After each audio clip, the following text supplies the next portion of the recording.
Masculinity isn't what it used to be. That's a fact. The old rule books for being a man, they're pretty much out the window, or at least heavily revised. Young guys today, especially those in Gen Z and the emerging Gen Alpha, are navigating a landscape where traditional roles are constantly questioned and often dismantled. This creates a kind of void, a big flashing question mark over their heads. What does it actually mean to be a man in this modern world? This isn't some quiet internal debate for them. It's a loud, public, and often confusing conversation fueled by everything they see and hear, both online and offline. Many feel their very sense of masculinity is under attack, or at the very least, deeply misunderstood by older generations or society at large. So naturally, they're on a quest, actively searching for new answers, new definitions, and new ways to express who they are. Society heaps a whole lot of pressure onto young men. Think about the expectations. Excel in school, lock down a good job, maintain a thriving social life, and somehow figure out relationships, then throw social media into that mix. It's a relentless highlight reel, a constant game of comparison where everyone else seems to have it all figured out. This can feel incredibly overwhelming, leading to a gnawing sense of inadequacy. It's hardly surprising that some guys feel adrift, searching for an anchor in choppy waters. This intense search for stability, for a clear identity, sometimes propels them down unconventional paths. They are looking to reclaim a sense of purpose, a feeling of control, or even power, in a world that often feels chaotic and dismissive of their struggles. This individual quest isn't happening in isolation. It's deeply connected to broader cultural and even political shifts we're seeing unfold around us. So how do young men respond to this pressure cooker environment? They experiment, they try on different personas, different ideals of manhood, like outfits from a wardrobe. They actively seek out communities and look for role models who seem to embody the traits they admire or aspire to. Many of these communities are forged in the digital realm, on forums, social media groups, and chat servers, while others might be found in more traditional offline settings. This experimentation isn't inherently negative. In fact, it's a pretty standard part of growing up, of discovering your individual place in the grand scheme of things. However, the pervasive nature of the digital age makes this journey intensely public. Every attempt to define oneself, every perceived success or failure can be broadcast, scrutinized, and judged by a vast, unseen audience. This very public hunt for definition is a powerful engine driving new and sometimes perplexing trends. This widespread quest for self-definition, for a solid footing, has taken a very particular direction for a growing number of young men. It revolves around the idea of control, specifically control over one's external self. It's about rigorous self-improvement. The logic, perhaps subconscious, is that if the external world feels unpredictable and chaotic, then maybe taking charge of one's own physical being is the most tangible way to exert some influence. This mindset directly paves the way for the emergence and popularity of trends hyper-focused on appearance, presentation, and perceived status. We're talking about a deep, often obsessive dive into self-optimization strategies. These aren't just fleeting fads that will disappear next month.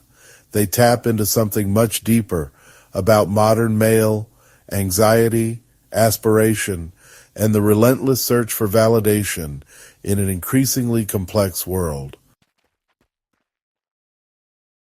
Let's get straight to it and talk about looks maxing. The core concept is deceptively simple. It means to maximize one's physical attractiveness to the absolute fullest extent possible. You're essentially trying to max out your look stat, like in a video game. This isn't just about getting a new stylish haircut or buying a new shirt. No, it's a far more dedicated, often all-consuming effort, involving meticulous attention to every detail of one's appearance. The term itself gained significant traction online, bubbling up from various corners of the internet where men gathered to discuss self-improvement. Some of these online spaces, like certain incel forums, have a more controversial and sometimes darker history. But the fundamental idea of enhancing one's physical appearance has now undeniably broken into the mainstream, capturing the attention and dedication of many younger men. So what exactly does a dedicated looks maxer do? The checklist can be pretty extensive and surprisingly detailed. Think about practices like mewing, a technique involving specific tongue posture, pressing the tongue against the roof of the mouth with the goal of achieving a more defined, sharper jawline. This was popularized by British orthodontist Dr. Mike Mew, and it absolutely exploded on platforms like TikTok, are racking up billions of views. Beyond mewing, there's a serious commitment to intricate skincare routines, a hyper-focus on facial symmetry and structure, and for some, even the consideration of cosmetic procedures to enhance certain features. Disturbingly, some young men involved in looks maxing look to extreme and problematic fictional figures such as Patrick Bateman from American Psycho as aspirational symbols of self-control and hyper-masculinity, which raises serious red flags about the underlying psychology. The pursuit of self-enhancement doesn't just stop at physical looks. Next up, we have aura maxing. This intriguing concept is all about consciously cultivating a certain vibe, an undeniable presence, or a powerful personal energy. It's less about the specifics of your facial features and more about the overall impression you project. How do you carry yourself when you walk into a room? What kind of nonverbal signals are you sending out? Then, there's the more straightforward smell maxing. This one is exactly what it sounds like. The strategic and often liberal use of colognes, perfumes, and other fragrances. The objective here is to become memorable, to attract attention, and to project a carefully curated image through scent. Each of these maxing disciplines serves as another specialized tool in the rapidly expanding self-enhancement toolkit for young men seeking an edge. But why undertake all this intense effort? What's the real motivation behind these maxing trends? It's rarely, if ever, just about simple vanity or narcissism, though that can be a component. For a significant number of these young men, it's fundamentally a hunt for confidence, a way to feel better and more secure about themselves in a demanding world. They genuinely believe that looking better, smelling more appealing, or possessing a stronger aura will directly translate into more success. This could mean success in the highly competitive dating market, greater acceptance within their social circles, or even perceived advantages in their broader life aspirations. Ultimately, it's often an attempt to gain a semblance of control in a world that frequently feels overwhelmingly out of their control. It's their way of trying to level up in the complex social game. Social media platforms, and TikTok in particular, are acting like high-octane fuel poured onto the flames of these maxing trends. TikTok's algorithm is a powerful beast. It's expertly designed to learn your interests and then relentlessly feed you more of what it thinks you want to see. Short, visually engaging videos showcasing supposedly incredible physical transformations or offering quick, digestible tips for self-improvement are perfectly suited to this format. mewing tutorials, skincare hacks, and general looks maxing advice spread like digital wildfire across the platform. This constant exposure makes these practices seem not only normal, but almost essential for any young man wanting to get ahead. The highly visual nature of TikTok is tailor-made for showcasing physical changes, whether they are genuine, exaggerated, or digitally altered, normalizing intense self-scrutiny for its millions of young users. However, TikTok isn't the sole digital stage for these phenomena. Online forums such as Reddit and 4chan play a massive role as well. These platforms host numerous dedicated communities or subreddits and boards where individuals can dive deep into the specifics of looks, maxing, aura maxing, and smell maxing. Guys share their personal looks maxing journeys, complete with detailed logs and before and after photographs. They often solicit brutally honest ratings and critiques of their appearance from anonymous strangers. While these online spaces can, at times, offer a sense of camaraderie and support, they can just as easily transform into echo chambers, relentlessly reinforcing extreme ideologies and often unattainable standards. The cloak of anonymity can embolden harsh criticism and foster an environment of unhealthy, obsessive comparison, allowing niche or even harmful ideas to incubate and grow before spilling into the mainstream consciousness. Influencers have rapidly emerged as the charismatic high priests and guiding figures of these burgeoning trends. Consider someone like Jeremy Fragrance. He almost single-handedly made collecting and strategically wearing colognes a significant trend among teenage boys. That's smell maxing in full effect, driven by his energetic and distinctive online persona.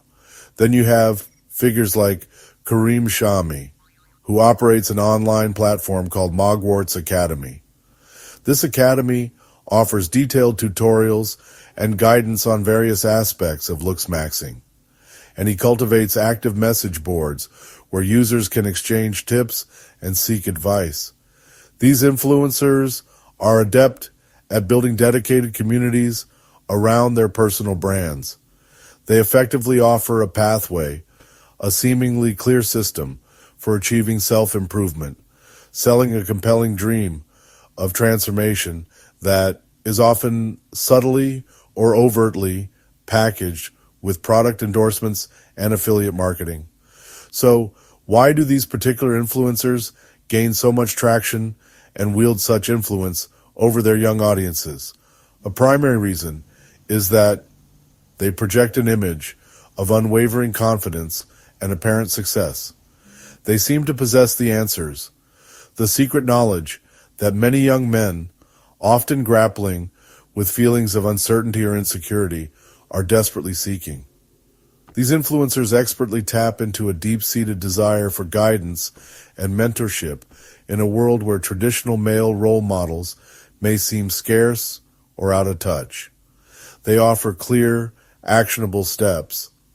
Do this specific exercise, buy that particular product, adopt this mindset, and you too will achieve a better version of yourself. It's an incredibly appealing and simple message. It effectively distills complex issues of self-worth and personal development into a manageable set of physical tasks and consumer choices, providing a tangible sense of agency, even if the ultimate goals are predominantly superficial. Is it possible that anything genuinely positive can emerge from this intense focus on external optimization, perhaps in some limited ways? For certain individuals, an initial interest in enhancing their appearance can serve as a gateway to adopting broadly healthier self-care habits, committing to eating more nutritious food, engaging in regular physical exercise, or developing a consistent skincare routine. These are, in themselves not inherently bad things and can contribute to overall well-being. The act of taking proactive steps to improve oneself, even if initially focused on the exterior, can sometimes lead to a genuine boost in confidence and a sense of accomplishment. Furthermore, there's often a sense of community that forms around these shared goals, and finding others who are on a similar path can feel supportive and motivating, at least on the surface. However, there is a significant and often dark downside to these trends, particularly concerning mental health. The relentless obsessive focus on achieving physical perfection can easily pave the way for serious issues like body dysmorphia. As dermatologists have increasingly noted, young men are now scrutinizing every minute detail and angle of their faces, fueled by online images and feedback. The unrealistic beauty standards, frequently amplified and digitally enhanced within online spaces, generate immense anxiety and pressure. There's a pervasive feeling that one must constantly be optimizing and improving. This can quickly transform what might have started as healthy self-care into a stressful, all-consuming obsession. The fine line between constructive self-improvement and an unhealthy, damaging fixation is perilously easy to cross, especially for vulnerable young minds. A young man's fundamental self-worth often gets dangerously entangled in this pursuit of external validation. If your entire sense of value becomes inextricably tied to how sharp your jawline appears in photos or how many compliments you receive on your new cologne, what happens on a bad day when the validation doesn't come? It fosters an incredibly fragile and unstable sense of self. Online communities, while sometimes offering superficial support, can also fuel a relentless cycle of comparison and competition. You find yourself constantly being measured against others, against idealized images, and against your own perceived shortcomings. This can inevitably lead to profound feelings of inadequacy, persistent envy, and a chronic, insatiable need for external approval. True, lasting self-worth, however, needs to be cultivated from within. It cannot be reliably sourced from likes, looks, or fleeting external affirmations. So what does this entire phenomenon truly signify for the future concept of masculinity? These trends clearly indicate a deep-seated desire among many young men for self-improvement, for belonging, and for finding their place in a rapidly changing world. But they also starkly highlight the pervasive anxieties and intense pressures that are significantly amplified by our hyper-connected digital age. Concerns are growing to such an extent that governments, like Australia's, are contemplating measures such as banning social media access for younger children, partly due to the influence of such trends. The future of healthy masculinity requires much more than just external fixes and superficial enhancements. It necessitates a renewed focus on cultivating inner strength, developing emotional intelligence, and embracing diverse, holistic definitions of what it means to be a successful and fulfilled man. Hopefully, these current trends can eventually evolve into more balanced and genuinely healthy pursuits for well-being.